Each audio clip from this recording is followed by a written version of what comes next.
can I go to the sleepover? I want you to promise me something. If there's any drinking, I want you to say, no thanks, not my thing. I promise, Mom. They really do hear you. Did you pack your toothbrush? For tips on how to start the talk, visit underagedrinking.samhsa.gov. Welcome everybody to this week's News Graphic Sports Show. We are here at Great Crossing High School in the weight room next to the wrestling room. High times for the wrestling program here in its third year for the Warhawks. They just had the Region 6 tournament this past weekend. 5 individual champions, and get this, they fell shy of the team championship by 1 point. It's hard to quantify 1 point in a huge all-day wrestling meet. And everybody kicking themselves a little bit, but the good news is A, 5 individual champions, B, qualified 11 for semi-state, and C, D, E, and F, the semi-state is right here at Great Crossing High School this Saturday. We talked to Rowdy Benner, Gus Roberts, and Coach Sam Murdock about their excitement about how things are going with this program this year. This is going to be the first time in a long time the state of Kentucky's divided up the state basically in the east and west. So we are going to set to host essentially from the northern Kentucky area down to the Somerset area, east of 75. All those student athletes and representatives from those schools that have made it out of the four regions that'll feed it, Region 5, 6, 7, and 8. And I look for it to be a very competitive weekend. Hopefully as a host we can put forth a good foot and a good venue and watch some really good wrestling. We had 2 last year. This year we had 5. We had 7 in the finals and wound up advancing 11 to the semi-state. There was good competition at regionals. This weekend though is really where you make your money. This is the one that really counts as far as advancing the kids to the final part of the state tournament. From the first year we sent 4 to state, and then the last year we were half point away from placing 3rd, which is amazing. Just half point away. This year 1 point away. That just shows every little thing matters, especially in wrestling.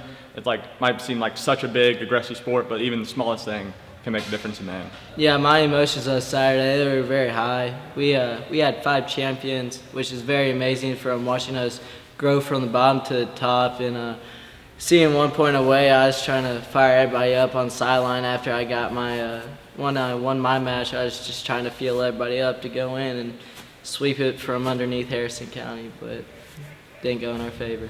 Yeah, 5 individual champions. That's always great to hear. But just 1 point away is. Even though I won, just right after that, I was thinking every single match after that, I was like, we're 1 point away, we're 1 point away. Just thinking how I can push my teammates harder just to make up for that 1 point. Even just with my drill partner Rowdy over here, sometimes I break him down, but I still got to build him back up. I'm going to push him to where he breaks, but I'm still going to tell him, you got to keep going because that's what it takes to beat the best. Any other sport, name a sport that you have to have weight management. You're usually up if you're traveling at 5 in the morning, getting on a bus or parent transportation. You're traveling to a location, usually within an hour, 2 hours away.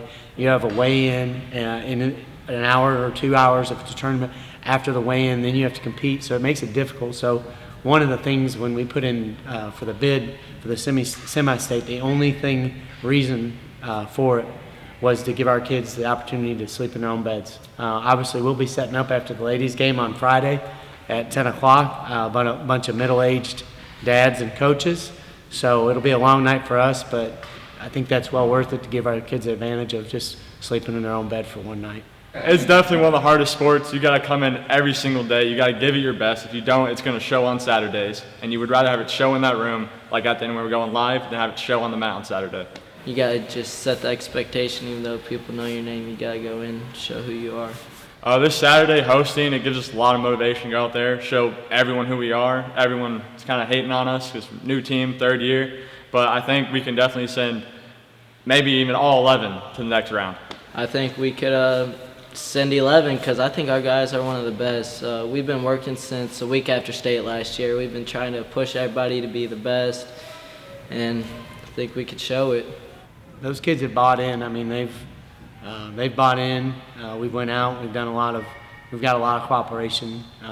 Coach Bowling is one of our biggest supporters with the football team, and I'm blessed to call him a friend and appreciate everything he's done for our program and getting kids to buy in and to work hard and kind of trust the process and the system, and watching it grow from the last 3 years has been pretty nice. That's all for this week, folks. Do want to give a call to Trent Cano, Nicholas Armentano, and Aiden Butler, the other 3 individual champions. A lot of other champs being crowned around here. First of all, I want to mention Scott County's Jonah Basinger. He qualified for semi-state as well. The Great Crossing Unified Bowling Team, Audrey Quinn and Alexander Elam, first ever state champions in a sport for Great Crossing High School. Congratulations to them. And Cole Brannick of Scott County Swimming, pair of runner-up finishes at the recent region meet. So shout out to all of them for a great winter season, and good luck in any upcoming competitions for them. Until next time, I'm Cal. See you on the sidelines.